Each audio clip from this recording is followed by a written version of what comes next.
Secondary processing. Secondary processing क्यों करते हैं, उसका रीज़न ये है कि जब हम क्रूड ऑयल का डिस्टिलेशन करते हैं, ठीक, तो उसमें एक वैक्यूम रिसाइडी होता है। वैक्यूम रिसाइडी में ऑयल्स होते हैं, रेजिन्स होते हैं, एस्फाल्टीन्स होते हैं। वैक्यूम रिसाइडी एक कोलाइडल फॉर्म में रहता है जिसमें एस्फाल्टीन्स होते हैं ऑयल में सस्पेंडेड। तो वैक्यूम रिसाइडी हमारे किसी काम का नहीं है, मतलब मार्केट वैल्यू उसकी ज़्यादा नहीं है, तो मार्केट वैल्यू हमें बढ़ानी है उसकी।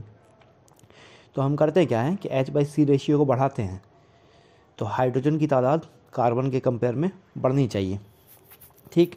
तो ये दो मेथड से कर सकते हैं, एक तो कार्बन रिजेक्शन मेथड से कर सकते हैं, एक हाइड्रोजन एडिशन से कर सकते हैं, ठीक। तो हम ये काम जो करते हैं उसको बोलते हैं secondary processing of crude oil, जिसमें हमारा एक थर्मल क्रैकिंग है, कैटालाइटिक क्रैकिंग है, सॉल्वेंट डीएस्फाल्टिंग यूनिट है। थर्मल क्रैकिंग में हम क्रैकिंग कर रहे हैं हीट डाल के, कैटालाइटिक क्रैकिंग में हम हीट कम डाल रहे हैं, कैटलिस्ट का यूज़ कर रहे हैं। थर्मल क्रैकिंग भी दो तरह के होते हैं, विस ब्रेकर यूनिट है, डिलॉयड कोकर है। कैटालाइटिक क्रैकिंग, इसमें क्या होता है, फ्लूइडाइज कैटालाइटिक क्रैकिंग है, कंटिन्यूस प्रोसेस रहता है, ठीक। फिक्स बेड भी होता है, वो मुझे नहीं पढ़ना है।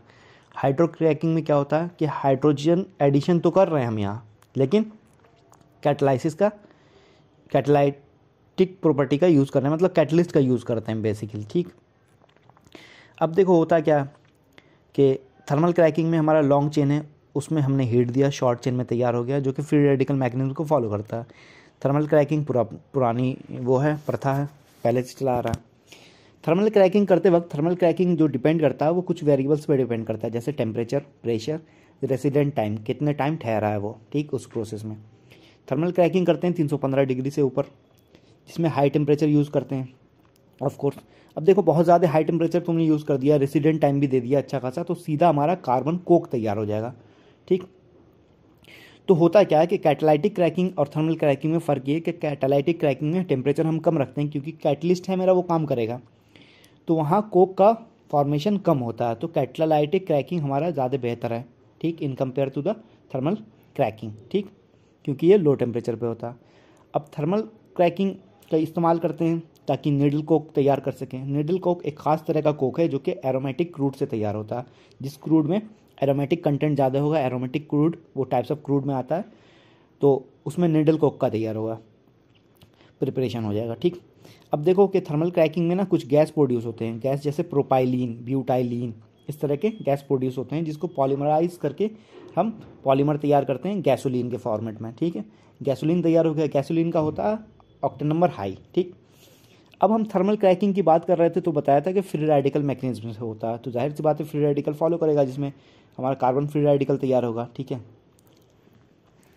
अब हम बात करें कि कोक फॉर्मेशन जो होता है, हमारा नॉर्मल हाइड्रोकार्बन है, उसको बहुत ज़्यादा हीट दे दिया, फ्री कार्बन कोक तैयार हो गया, बाकी हाइड्रोजन हमारे अलग हो गए। तो अब थर्मल क्रैकिंग के जो टाइप्स हैं, विस ब्रेकिंग, तो विस ब्रेकिंग की बात करें तो विस ब्रेकिंग में थोड़ा सा ब्रेक लेंगे अजान के लिए। तो हम बात कर रहे थे विस ब्रेकिंग की, ठीक है। तो विस ब्रेकिंग में मेनली करते हैं क्या, हम विस्कोसिटी को ब्रेक डाउन करते हैं, यानी माल गाढ़ा से माल पतला, यानी विस्कोसिटी किसी चीज़ की हाई है उसको हम लो विस्कस बनाते हैं, ठीक। इसमें होता क्या है, एटमॉस्फेरिक रिसाइड्यू या हेवी फीडर स्टॉक या वैक्यूम रिसाइड्यू कहते हैं उसको, हम जब वैक्यूम डिस्टिलेशन यूनिट में डालते हैं तो वहाँ से तैयार होता है लाइट एंड मिडिल डिस्टिलेट, ठीक। विस ब्रेकिंग का प्रोडक्ट क्या है, विस ब्रेकिंग का प्रोडक्ट है नैप्था, बहुत कम निकलेगा, लेकिन फ्यूल ऑयल बहुत ज़्यादा निकलेगा। फ्यूल ऑयल जो निकला है हमारा वो सूटेबल विस्कोसिटी का निकला, और पावर पॉइंट उसका बेहतरीन है, सूटेबल, ठीक। अगर हम विस ब्रेकिंग की बात करें तो दो तरह का प्रोसेस होता है, कॉइल विस ब्रेकिंग, ठीक है, सोक विस ब्रेकिंग, जिसमें सोक ड्रम यूज़ करते हैं, और कॉइल विस ब्रेकिंग में फर्नेस के अंदर कॉइल होता है। तो हम विस ब्रेकिंग कर रहे हैं, विस ब्रेकिंग थर्मल क्रैकिंग का एक टाइप है, हमको पता है टेम्परेचर इसकी हाई रहेगी, यानी 480 से 490 डिग्री सेल्सियस इसमें रहेगा, यानी फर्नेस का टेम्परेचर हो गया है, ठीक। रेसिडेंट टाइम इसमें 2 से 3 मिनट रहता है, ठीक। अब हम फीड लेते हैं, फीड को प्री हीटर में डालते हैं, प्री हीटर में हीट करते हैं 350 डिग्री सेल्सियस पे, वहाँ से फिर हम विस ब्रेकिंग फर्नेस में ले जाते हैं, जो कि 480 से 490 यानी 470, 80, 90, 500 के आसपास रहता है फर्नेस, ठीक। फर्नेस से फिर हमारा फ्रैक्शनेटर में जाता है, फ्रैक्शनेटर में जाके फ्रैक्शनेशन होता है, ठीक है।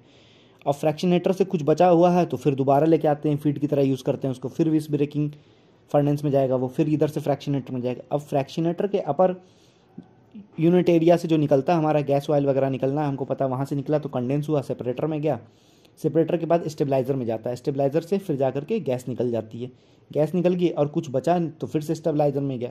ठीक, अब स्टेबलाइज़र के नीचे वाले हिस्से से जो निकलता है लोअर, ठीक है, वो उसको फिर ले जाते हैं रीबॉयलर में डाल के फिर से स्टेबलाइज़र में डालते हैं, या विस ब्रेकिंग नैफ्था निकल जाता है। ठीक, अब देखो यहाँ फ्रैक्शनेटर से स्ट्रीपर में निकला कुछ, स्ट्रीपर में निकल के स्टीम जनरेटर में गया, कूलर में गया, विस ब्रोकन रिसाइडिंग यानी फ्यूल ऑयल तुम्हें मिल गया।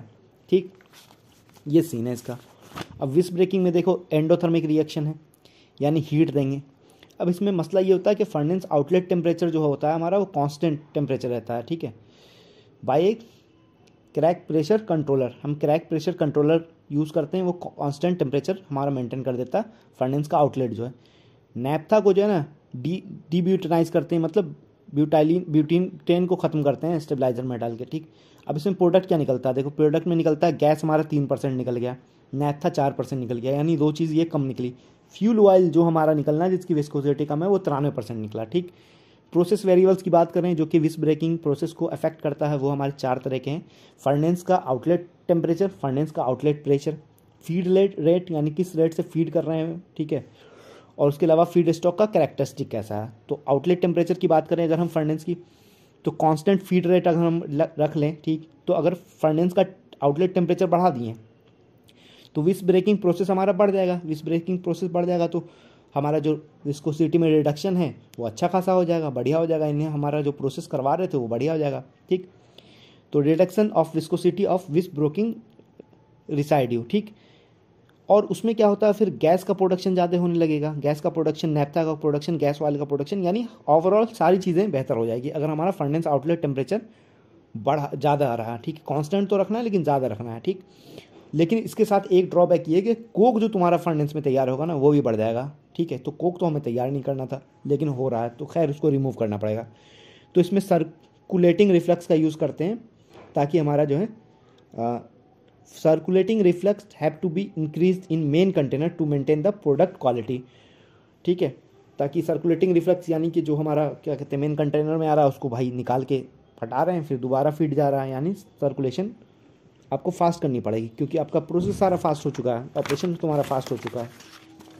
अब बात करें फर्नेस आउटलेट प्रेशर का, तो आउटलेट प्रेशर में ये होता है कि अगर हम हाई प्रेशर ले लें, ठीक है, हाई प्रेशर ले लें तो वेपराइजेशन को कम कर देता है, वो जाहिर सी बात है वेपराइजेशन को कम कर दिया यानी लिक्विड फेज ज़्यादा तैयार होगा। ठीक, ऐसा हो गया।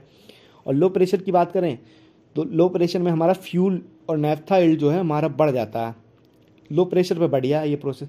हाई प्रेशर पे हम वेपराइजेशन को कम करते हैं तो लिक्विड फेज प्रोडक्ट जो है लिक्विड फेज में तो आता है, ये बात सही है, लेकिन हमारे प्रोडक्ट का जो मतलब जो फ्यूल आना है, नैफ्था आना है, वो हमारा जो है गैस ऑयल लो प्रेशर पे फ्यूल और नैफ्था बढ़ जाता है, और हाई प्रेशर पे जो हमारा हाई प्रेशर डाले हैं वेपराइजेशन कम हो गया, लिक्विड फेज बढ़ गया है, लेकिन हमारा गैस ऑयल का यील्ड जो है हमारा कम हो जाता है, मतलब फ्यूल ऑयल हमारा कम हो जाता है, सीधी बात। अब फीड रेट की बात करें तो फीड रेट अगर हम बढ़ाते हैं, फीड रेट को बढ़ा दिए तो जाहिर सी बात है इतनी जल्दी काम नहीं करेगा, ऑपरेशन हमारा जो है प्रोसेस स्लो पड़ जाएगा। सेम टेम्परेचर के लिए सेम फर्नेस आउटलेट टेम्परेचर अगर हम डाल दें तो फीड रेट बढ़ाने से ऑपरेशन हमारा कम हो जाएगा। To maintain the same viscosity, अगर हमारा सेम विस्कोसिटी मेंटेन करना है तो अगर हम फीड रेट को बढ़ा रहे हैं तो हमारा फर्नेस आउटलेट टेम्परेचर को घटाना पड़ेगा, और अगर हम फीड रेट को घटा रहे हैं तो फर्नेस आउटलेट टेम्परेचर को हमें बढ़ाना पड़ेगा, यानी एक तरह से एक दूसरे के वो चलता है। ठीक है, अब देखो नॉर्मली जो है लिटिल वाटर इंजेक्ट करते हैं कॉइल में, ठीक है, लिटिल वाटर इंजेक्ट करते हैं कॉइल में ताकि वहाँ से जो है डीकोकिंग कर सकें, बट जब हमारा फीड रेट बहुत ज़्यादा कम हो चुका है, फीड रेट हम कम कर चुके हैं, तो वाटर इंजेक्शन करके फिर जो है उसको बढ़ा देते हैं और रेसिडेंट टाइम को घटा देते हैं ताकि कोक हमारा कम फॉर्म हो। ठीक, फीड स्टॉक की कैरेक्टरिस्टिक की बात करें तो फीड स्टॉक जिसमें यूज़ कर रहे हैं हम क्या कहते हैं विस ब्रेकिंग में, तो वो हमारा रहता है दो तरह का, उसमें दो तरह के कंपोनेंट रहते हैं। एक कोलाइडल एस्फाल्टिक पार्टिकल है जो हम शुरू में बात की थी, एक वॉलेटाइल हेवी हाइड्रोकार्बन है। तो मेनली हाइड्रोकार्बन और एस्फाल्टिन्स की बात करते हैं। तो कोलाइडल एस्फाल्टिक पार्टिकल जो है हमारा नॉन वॉलेटाइल है, उसको क्रैक करना बहुत मुश्किल है, क्रैकिंग उसकी मुश्किल है, लेकिन वॉलेटाइल हेवी हाइड्रोकार्बन जो है वो हमारा इजीली क्रैक हो जाएगा, और ये यूज़ होता है as a peptizing agent to hold asphaltenes को पकड़ के रखता है। ठीक है, तो एक तरह से देखा जाए तो रेजिन्स की बात हो रही है यहाँ पे। तो हमारा हेवी हाइड्रोकार्बन है उसको थर्मली क्रैक करके लो बॉइलिंग पॉइंट कंपाउंड तैयार कर दिए। अगर हमारा एस्फाल्टिन कंसंट्रेशन बढ़ जा रहा है फीड में तो जाहिर सी बात है कि अनकन्वर्टेड रिसाइड्यू पाया जाएगा, क्योंकि एस्फाल्टिन्स का हाइड्रोक्रैकिंग तो होना नहीं है, तो उसमें बच जाएगा। ये सीन है। अगर हम इसकी बात करें ऑपरेटिंग कंडीशन की, तो फर्नेस का जो इनलेट टेम्परेचर है वो 340 पे है, जाहिर सी बात है वहाँ से 340 पे गर्म करके भेजे थे। उसके बाद हम 480 490 कर दिए थे आउटलेट टेम्परेचर पे। और इनलेट प्रेशर की बात करें तो 22 किलोग्राम पर क्यूबिक पर स्क्वायर सेंटीमीटर है इनलेट प्रेशर की। अगर आउटलेट प्रेशर की बात करें तो 15, जाहिर सी बात है high pressure to low pressure रहेगा, ठीक है। रेसिडेंट टाइम की बात करें तो 600 सेकंड यहाँ लिखा हुआ है, यानी 10 मिनट के आसपास है रेसिडेंट टाइम। क्वींस टेम्परेचर होता है वो 260 डिग्री, तो जाहिर सी बात है हम उसे ठंडा कर रहे हैं, उसके प्यास को बुझा रहे हैं, क्वींच कर रहे हैं तो ठंडा कर रहे हैं। तो 340 से 500 डिग्री के आसपास चला गया, 500 डिग्री से फिर 250 डिग्री के आसपास चला गया, तो क्वींच टेम्परेचर हो गया ये, ठीक। अब एक बात करें तो सोक ब्रेकिंग, एक सोक ब्रेकिंग होता है विस्क ब्रेकिंग का एक अनदर टाइप। तो सोक विस्क ब्रेकिंग में हम सोकर ड्रम यूज़ करते हैं ताकि रेसिडेंट टाइम को और बढ़ाया जा सके, ठीक। अब रेसिडेंट टाइम को इसमें क्या बढ़ाते हैं, 10 मिनट से 15 मिनट कर देते हैं। वहाँ भाई वो था 600 सेकंड था, 10 मिनट था, यहाँ 15 मिनट हो गया। इसमें एक सोकर ड्रम का यूज़ करते हैं, इसमें भी वही है, फीड को हम फर्नेस में डालें, फर्नेस में डाल के पिछले वाले में क्या था कि फर्नेस में डाला हमने, फर्नेस से निकल के वो क्विंच हो गया, ठीक है। और उसके बाद सीधा फ्रैक्शनेटर में गया, यहाँ सोक ड्रम में आता है, ठीक। फर्नेस में गया, उसके बाद सोकर में गया, सोकर की जो वो टेम्परेचर है वो 430 डिग्री सेल्सियस है, रेसिडेंट टाइम 15। और फ्रैक्शनेटर में गया, फ्रैक्शनेटर से निकला फिर वैक्यूम फ्रैक्शनेटर, हेवी ऑयल निकल गया, वैक्यूम रिसाइड्यू निकल गया, ठीक है। नैप्था निकल गया ऊपर, गैस लाइट गैस ऑयल निकल गया। अब क्रैकिंग रिएक्शन जो होता है इसमें वो सोकर ड्रम में होता है। और the addition of soaker drum downstream to the visbreaking furnace increase resident time पर आया, ताकि हमारा क्या कन्वर्जन इंप्रूव हो सके at low furnace outlet temperature. यानी अगर हम फर्नेस का आउटलेट टेम्परेचर कम कर दें, जैसे हम बात करें यहाँ पे तो आउटलेट टेम्परेचर कितना हो रहा था 470 480, यहाँ 430 है, तो हम टेम्परेचर का कम कर दें लेकिन सोकर ड्रम लगा के रेसिडेंट टाइम बढ़ा दें, यानी हमारा क्या एनर्जी सेव हो गया, टेम्परेचर कम हुआ तो एनर्जी सेव हो गई, तो ये हो गया, ताकि एनर्जी एफिशिएंट हो गया ये। अब लो ऑपरेटिंग टेम्परेचर रखें, इसकी वजह से क्या हुआ, एक और खासियत हो गई इसमें कि कुकिंग रिएक्शन जो है फर्नेस में वो कम होने लगा, तो इसको लॉन्ग टाइम तक रन कर सकते हैं, कोई दिक्कत नहीं, जल्दी खाली करने की ज़रूरत नहीं है, डीकोकिंग करने की जल्दी ज़रूरत नहीं है, ये हो गया। अब देखें सोकर ड्रम का एडवांटेज बात करें विस्क ब्रेकिंग यूनिट जो हमारा नॉर्मल है कॉइल विस्क ब्रेकिंग, तो वो ये है कि इसमें स्मॉल फर्नेस की रिक्वायरमेंट होती है, वाटर हीट जो होता है वो हमारा कम निकलता है, तो जाहिर सी बात है उसको रिकवरी इक्विपमेंट भी कम होगा, वेस्ट हीट जो है। और lower pressure drop to the furnace का प्रेशर इतना ड्रॉप नहीं होता, ठीक है। और कैपिटल खर्चा कम आएगा, जाहिर सी बात है फ्यूल कंजम्पशन कम होगा, ये सीन है। अब बात करें डिलेड कोकिंग की, तो इसका दूसरा होता है डिलेड कोकर, ठीक है, थर्मल क्रैकिंग का। तो जाहिर सी बात है इसमें भी टेम्परेचर वगैरह यूज़ होगा, हाई टेम्परेचर। तो कोकिंग में क्या होता है, coking is a more severe form of cracking. और हम जो पहले पढ़े थे visbreaking is the mild case of thermal cracking, वो mild case of thermal cracking था, ये severe case of thermal cracking है, ज़्यादा टेम्परेचर पे होता है। इसमें फीडबैक जो यूज़ करते हैं वो residue which resist cracking by other means, दूसरे तरीके से, जैसे तुमने कॉइल विस्क ब्रेकिंग यूज़ किया, उसके अलावा तुमने यूज़ कर दिया सोक विस्क ब्रेकिंग यूज़ किया, नहीं हो पाया। अब तुम्हें भाई इसकी गांठ मतलब कि इसको भाई बहुत हेवी टेम्परेचर देना है, ठीक। तो इसमें होता क्या कि फीड हम चार्ज की हीट एक्सचेंजर के थ्रू, ठीक। इसमें होता क्या, कोक चेंबर होते हैं दो। अब हमने फीड यहाँ डाला, सबसे पहले तो हमने फीड डाला फ्रैक्शनेटर कॉलम में, कुछ जो निकलना था निकल गया, ऊपर गैस निकल गया, नैप्था निकल गया। उसके बाद नीचे वाला जो हेवी रिसाइड्यू बचा वो चला गया सीधा हीटर में, प्री हीटर में हीट कर दी, हीट करके 2 चेंबर है हमारे पास कोक चेंबर, एक चेंबर में गया, वहाँ भाई कोक तैयार हो रहा, दरादर तैयार हो रहा, बाकी जो था वो निकल के इधर चला गया हमारा दूसरे वाले इसमें, और दूसरे में जा कर के फिर फ्रैक्शनेटर कॉलम में चला गया। और होता क्या है कि जब पहले वाले ड्रम में हमारा कोक फुल हो जाए तो हम इसका जो है क्या कहते हैं पाथ डाइवर्ट कर देते हैं दूसरे वाले की तरफ, और पहले वाले को खाली करने लगते हैं। तो इसमें होता क्या, सबसे पहले कि 2 कोक चेंबर यूज़ होते हैं, एक अंडर द कंटिन्यूस ऑपरेशन रहता है जिसमें एक्यूमुलेशन ऑफ द कोक होता है, दूसरा डीकोकिंग यानी रिमूविंग ऑफ द कोक यानी आउट ऑफ सर्विस चल रहा है वो, और हाइड्रोलिक डीकोकिंग का यूज़ करते हैं इसमें, ठीक है। अब बात करें कि केमिकल रिएक्शन थर्मल क्रैकिंग होता है, तो जाहिर सी बात है ये इंडोथर्मिक है, इससे पहले भी पढ़े थे जो वो भी इंडोथर्मिक था। और इसमें टेम्परेचर जो होता है ना कोक ड्रम का, वो टेम्परेचर ऑफ द फर्नेस से कम होता है, ठीक है। कोक ड्रम का आउटलेट टेम्परेचर से कम होता है, ठीक। और temperature of the coke drum है 415 से 460 के आसपास। वहाँ हम क्या पढ़े थे, आउटलेट टेम्परेचर फर्नेस का 480 के आसपास, ठीक।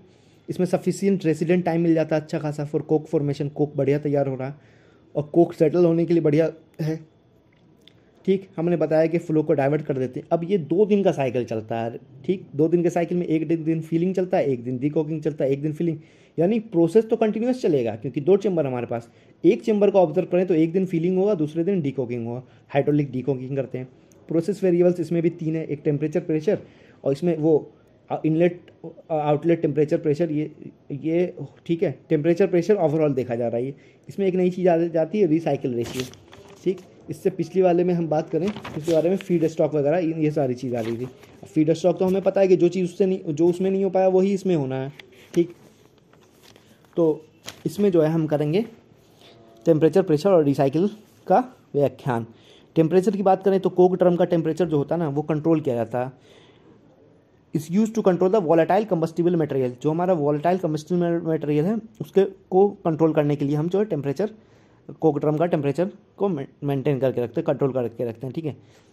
अब हम बात करें कि content of the delayed coke जो है हमारा कंटेंट ऑफ द कोक जो है हमारा 6 से 8% बाई वेट रहता है।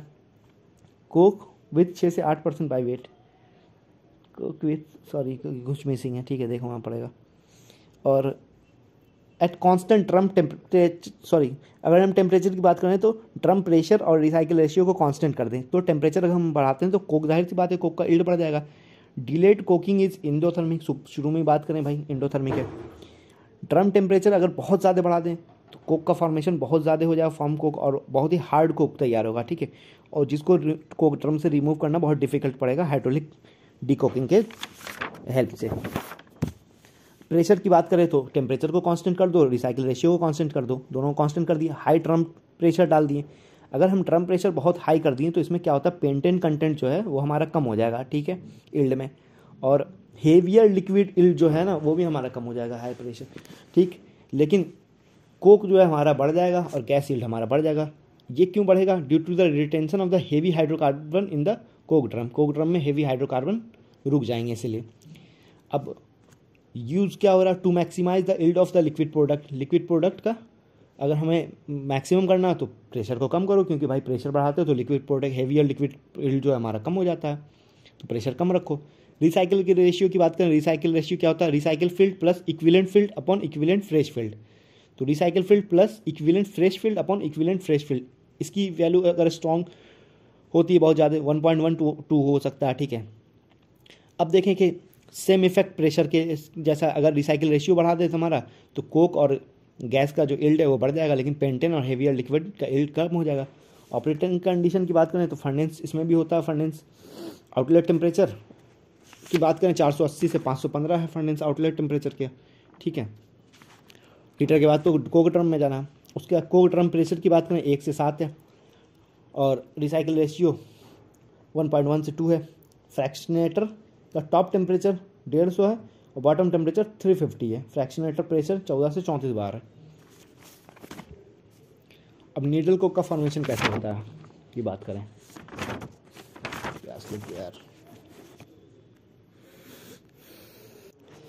नीडल कोक का फॉर्मेशन होता है जिसमें फीड स्टॉक हम यूज़ करते हैं। शुरू में बात की थी, हाईलो एरोमेटिक होना चाहिए, एरोमेटिसिटी उसकी ज़्यादा होनी चाहिए, यानी एरोमेटिक क्रूड होना चाहिए। एस्फाल्टिन हमारा कम होना चाहिए और कंटामिनेंट वगैरह कम होना चाहिए। सूटेबल फीड स्टॉक अगर बात करें नीडल कोक के लिए तो हमारा जो थर्मल टार है जिसमें एरोमेटिक कंपाउंड ज़्यादा होते हैं, थर्मल टार है या डिकेंट ऑयल है, तो थर्मल टार जो प्रोड्यूस होता है वो थर्मल क्रैकिंग से प्रोड्यूस होता है। अब देखो सीन क्या है, होता क्या क्या, हाइड्रोकार्बन फ्रैक्शन ले लिए, boiling range of gas oil, ठीक है, कंटामिनेंट लो है, एस्फाल्टिन लो है, थर्मल क्रैकिंग कर दिए, लो एपीआई ग्रेविटी का एरोमेटिक तार तैयार हो गया, ठीक। इसको फीड स्टॉक की तरह यूज़ करना कोक फॉर्मेशन में, लेकिन नीडल कोक तैयार होगा। और डिकेंट ऑयल बचा, तो डिकेंट ऑयल कैसे तैयार होता है, ये तो हम थर्मल क्रैकिंग से तैयार किए हैं, किस चीज़ को, थर्मल तार को। और डिकेंट ऑयल हमारा तैयार होगा ये कैटलाइटिक क्रैकिंग से, फ्लूइडाइज्ड कैटलाइटिक क्रैकिंग कर दो हाई सिविरिटी के साथ, तो डिकेंट ऑयल तैयार हो गया। अब दोनों को ले लो भाई, फीड स्टॉक में डाल दो, फीड स्टॉक में डाल के कोक का फॉर्मेशन कराओ, तो वहाँ से जो कोक तैयार होगा वो नीडल कोक का तैयार होगा, ठीक है। ये स्पेशल केस हो गया डिलेड कोकिंग का। फर्दर बात करें अगर हम तो अब हम कैटालाइटिक कन्वर्जन प्रोसेस में आते हैं, यानी कैटालाइटिक क्रैकिंग की तरफ बढ़ रहे हैं। कैटालाइटिक कन्वर्जन प्रोसेस में क्या होता है, जो चेंज आता है वो हमारा कार्बन नंबर में चेंज आता है, ठीक है। कैटालाइटिक क्रैकिंग से चेन में चेंज आता है, C/H रेशियो में चेंज आता है। अब आइसोमराइजेशन भी होता है, ठीक है, इधर के उधर। आइसोमराइजेशन में क्या है, कार्बन नंबर चेंज नहीं होंगे, C/H रेशियो सेम नहीं होगा, अमाउंट वगैरह आइसोमरेट का चेंज नहीं होगा, लेकिन shape of the molecule change होगा, जिसकी वजह से क्वालिटी ऑफ द आइसोमरेट बदल जाएगा, ठीक। अब देखो वैक्यूम डिस्टिलेट है, तुम्हारा वैक्यूम डिस्टिलेट है, उसको लेके आया फ्लूइडाइज कैटालाइटिक क्रैकिंग में। इसमें LPG निकल गया, गैसोलीन निकल गया, ऑयल्स निकल गया, ऑलिफिन रिच लाइट हाइड्रोकार्बन निकल गया, ये सारे वैल्यूबल प्रोडक्ट निकल गए, ठीक। अब FCC की बात करें, कैटालाइटिक क्रैकिंग जाहिर सी बात है कि थर्मल क्रैकिंग से बेटर है, क्योंकि इसमें लो टेम्परेचर यूज़ हो रहा है तो इसका एनर्जी एफिशिएंट है। लो प्रेशर यूज़ होता है, मीडियम टू हाई टेम्परेचर है एक तरह से, उससे लो टेम्परेचर है थर्मल क्रैकिंग से। तो फ्लूइडाइज्ड कैटालाइटिक क्रैकिंग जो हमारा इस्तेमाल होता है वो दो चीज़ों के लिए इस्तेमाल होता है। अगर तुम्हारा मिडिल डिस्टिलेट का कंटेंट बढ़ाना है, ठीक है, तो तैयार कर लो, या LPG गैसोलीन का कंटेंट बढ़ाना है तो तैयार कर लो, ठीक है।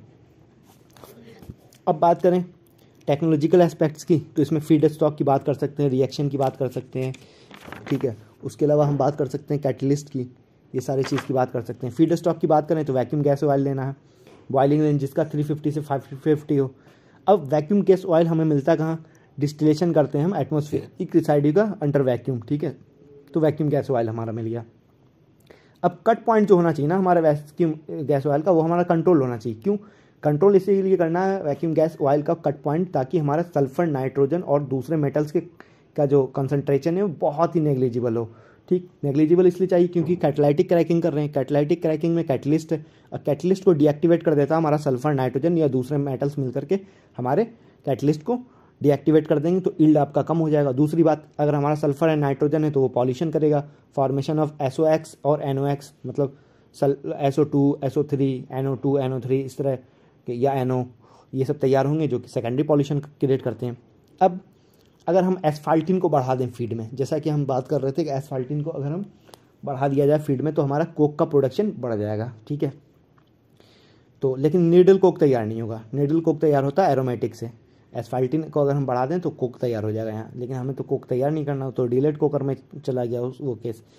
तो दूसरे फीड की अगर हम बात करें वैक्यूम गैस ऑयल के अलावा, तो एटमॉस्फेरिक गैस ऑयल है जिसका बॉइलिंग 350 डिग्री से कम है। एक तो वैक्यूम गैस ऑयल ले लो 350 से 550, या एटमॉस्फेरिक गैस ऑयल ले लो, ठीक है, 350 से कम वाला, या हेवी गैस ऑयल ले लो, सोकर ड्रम से निकला हुआ, सोकर और विस ब्रेकर से निकला हुआ, ठीक है।